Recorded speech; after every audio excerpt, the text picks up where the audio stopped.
क्रोध के ऊपर चर्चा करेंगे। क्रोध, हर एक व्यक्ति को क्रोध आता है। क्रोध ऐसा कोई व्यक्ति नहीं है जिसको क्रोध नहीं आता होगा। आज एक बहन ने मेरे से फोन करके कहा कि साहिब जी मुझे क्रोध आता है और मैं क्रोध को कैसे काबू करूं।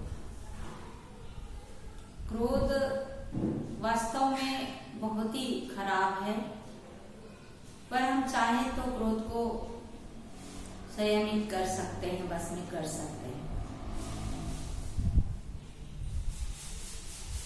अब क्रोध तो हमें सामने वाले के ऊपर ही ज्यादा आता है। सामने वाले ने हमारी बात नहीं मानी या हमारे अनुकूल नहीं चला, इसलिए हमको क्रोध आता है। और क्रोध के कई कारण भी हैं, आते हैं, परंतु अब हम उसके ऊपर क्रोध करेंगे तो हमें डबल मेहनत करना पड़ेगा और हमें ज्यादा मेहनत करके उस क्रोध को जगाना पड़ेगा। सामने वाले ने हमारी बात नहीं मानी तो हमें क्रोध आएगा और हम वैसा कहा, उसने ऐसा कहा, वैसा किया, वैसा किया, उसको कहेंगे तो एक स्वयं पहले क्रोधी होंगे और फिर उसके ऊपर बरसेंगे, टेंशन में होंगे।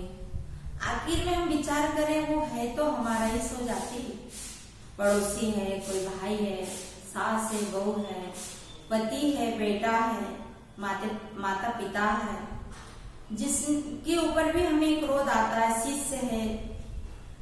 आखिर में वो है कौन?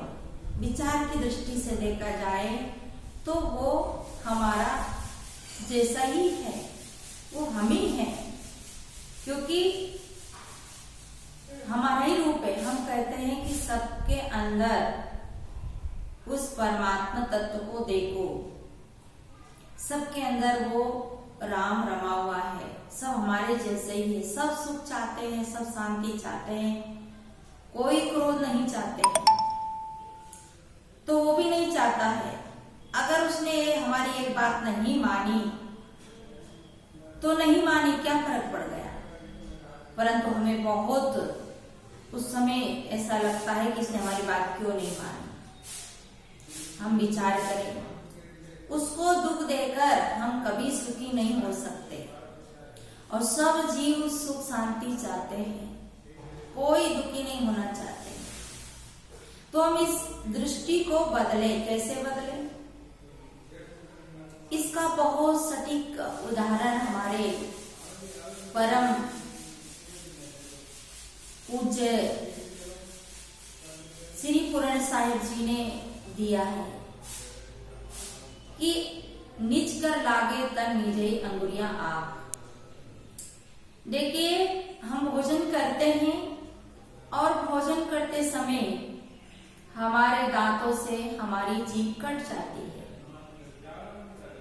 अब जीभ कट गई क्योंकि दांतों ने जीभ काट दिया, जीभ कट गई दांतों के कारण, खाते खाते या कई बार जीभ कट जाती है। आप लोगों ने भी देखा होगा, आपकी भी कई बार जीभ कटी होगी। तो हम क्या करते हैं? क्योंकि उस समय हम सहन करते हैं, क्योंकि कटी तो हमारे दांत से ही, पर जीभ भी हमारी, दांत भी हमारे। क्योंकि अगर जीभ की कटने के कारण दांत पे गुस्सा करे और दांत को तोड़ दिया जाए तो किसका नुकसान होगा? हमारा ही होगा। तो हम सहन कर जाते हैं, सहन करना ही पड़ता है, करना ही पड़ता है। क्यों? क्योंकि दांत को नहीं तोड़ते हैं, अपना अंग समझकर उसे सहन कर लेते हैं। ऐसे ही जिसने भी हमें भला बुरा कहा है वो अपना ही तो भाई है, अपना ही तो पिता है, अपना ही तो पुत्र है, अपना ही तो पड़ोसी है और वो हमारे जैसा ही तो है। सहन कर जाए तो हम बच सकते हैं।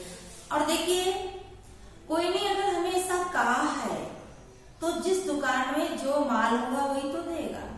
आप बाजार में जाते हो तो बहुत दुकानें होती है, कोई कपड़ा दुकान, कोई बर्तन दुकान, कोई सब्जी की दुकान। आप ही जो चीज चाहिए वही तो लाते हो। कोई गलत चीज भी बेच रहा है, लोहे लक्कड़ भी बेच रहा है, तो आप उन चीजों को नहीं लाते हो जो आपको चाहिए वो लाते हो। तो जिस व्यक्ति की अंतःकरण में अगर घटिया माल है, वो गलत शब्दों बोल रहा है, गलत शब्दों का प्रयोग कर रहा है, आपके प्रति गलत सोच रहा है, तो आपका झोला खाली ही मत रखो, आपका विचार उसे लेने के लिए खाली ही मत रखो। क्योंकि अगर आप लेना शुरू कर दिया तो वो कचरा माल आपके पास आ जाएगा। और याद रखना, कचरा माल जब सज्जनों हमारे पास आता है तो कचरा कभी, और ये नहीं कि कचरा से हमारे घर में शुद्धता आ जाएगी, कचरा से तो कचरा ही बढ़ेगा, गंदगी से तो गंदगी ही बढ़ेगी। तो किसी के गलत शब्द जो हमारे लायक नहीं है, उन शब्दों को हमें नहीं लेना है, कभी नहीं लेना है। क्योंकि हमारे घर में वो गलत चीज चाहिए ही नहीं। ऐसे ही हमारे अंतःकरण में, हमारे हृदय स्थल में, हमारे अंदर हमें क्या चाहिए वो ही ले। क्या चाहिए? अच्छी मधुर वाणी, मीठे शब्द, काम के शब्द, उसे सुने। अगर ऐसे गलत शब्द आ रहे हो किसी के द्वारा तो बहरे हो जाओ। बहरा मतलब बिना काम की बात को नहीं सुनना, काम की को ही सुनना। और कोई गलत बोलता है, हम भी गलत बोलते हैं। कोई ने हमें गाली दी, हमने भी उसको गाली दिया। कोई ने हमारी बुराई की और हमने भी उनकी बुराई की।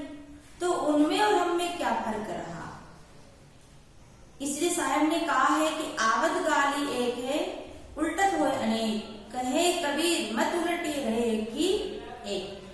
देखिए, हम बहरे हो जाएं, हमारे पीछे हमारी कितनी लोग निंदा करते हैं, कितनी बुराई करते हैं, और उन्हें हम नहीं सुनते तो कोई हमें टेंशन भी नहीं होती, परेशानी भी नहीं होती।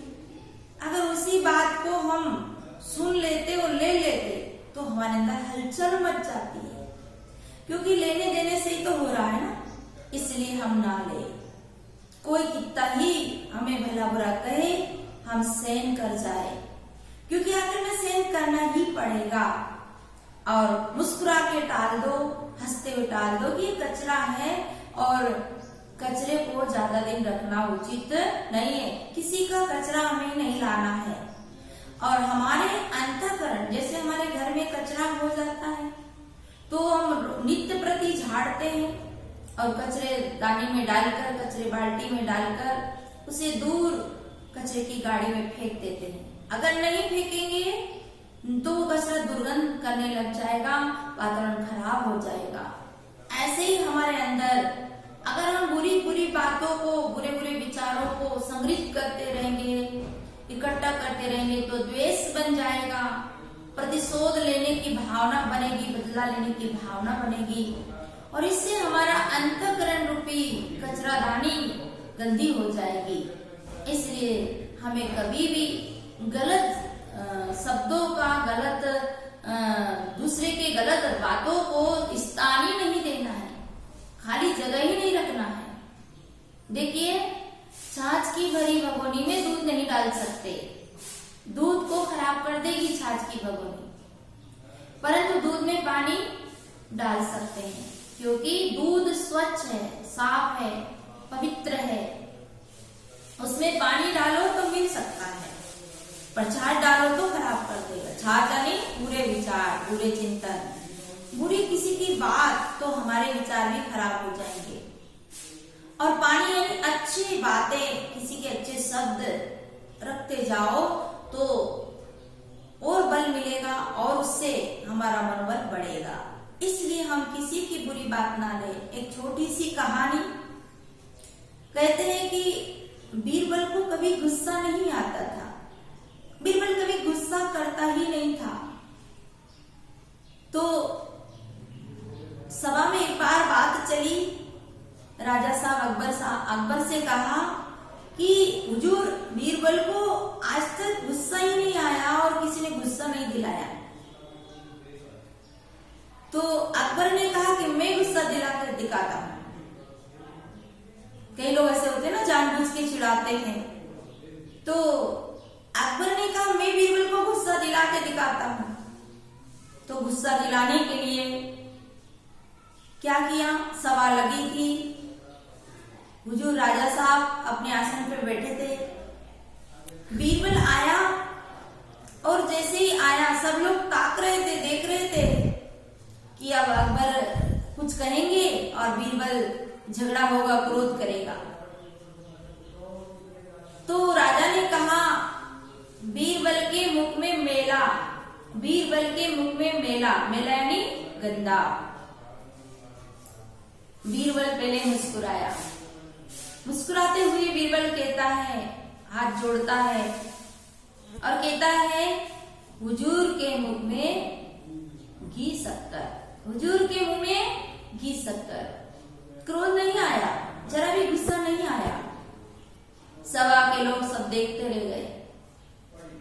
बहुत देर के बाद अकबर ने बीरबल से पूछा, बीरबल मैंने तो तुम्हें बहुत ही गलत बात कही और तुम्हें कोई गुस्सा नहीं आया, प्रतिक्रिया नहीं की तुमने। तो बीरबल कहता है, हुजूर मेरी माँ ने तो मुझे बचपन से घी शक्कर ही खिलाया, मिठाई खिलाया, मिठाई खिलाई और मेरा मुंह मीठे से भरा है। अब मैं नहीं कह सकता हूँ कि हुजूर की माँ ने क्या खिलाया। कहने का मतलब जोरे करवा सो निकले टोटी। हम अपने करवे में ऐसी बात ही ना रखे, ऐसा विचार ही ना रखे तो टोटी से कैसे निकलेगा। हमारी इंद्रिया तो एक टोटी है। देखिए झरना तो अंदर होता है, जैसे कई जगह आप अपन देखते हैं, कई हैंडपंप, बोरिंग, ट्यूबवेल का पानी खारा लगता है, नमकीन लगता है, अच्छा नहीं लगता है। तो हम कहते हैं इस नल में पानी ठीक नहीं, उस टंकी का पानी ठीक नहीं, उस टोटी में पानी अच्छा नहीं आ रहा है, दाल सही से नहीं पकती है, क्योंकि हमने उन टोटियों का दोष समझते हैं। परंतु जो पाइप ट्यूबवेल में लगे हैं, बोरिंग में लगे हैं, हैंडपंप में लगे हैं, उन पाइपों का, उन टोटियों का दोष नहीं है। झरने में खारा पानी होता है तब टोटियों के द्वारा बाहर आता है। झरना में अगर सही पानी है, साफ पानी है, तो पाइप और नल में कभी खारा पानी नहीं आएगा। तो झरना यानी हमारा अंतःकरण है, और अंतःकरण में अगर हमारी पवित्र भावना है, पवित्र विचार है, गलत शब्द रुकने का जगह ही नहीं है, स्थान ही नहीं है।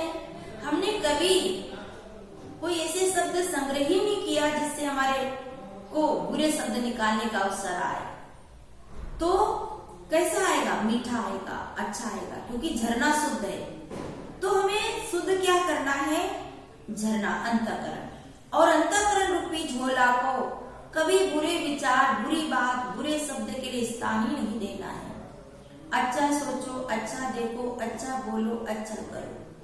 अच्छा जो सोचेगा वही अच्छा बोलेगा, और जो अच्छा बोलेगा वही अच्छा करेगा। जो अच्छा नहीं सोचेगा वो अच्छा नहीं बोलेगा, और जो अच्छा नहीं बोलेगा वो अच्छा नहीं करेगा। तो हमें हमेशा दूसरे की गलत बात को नहीं लेना है।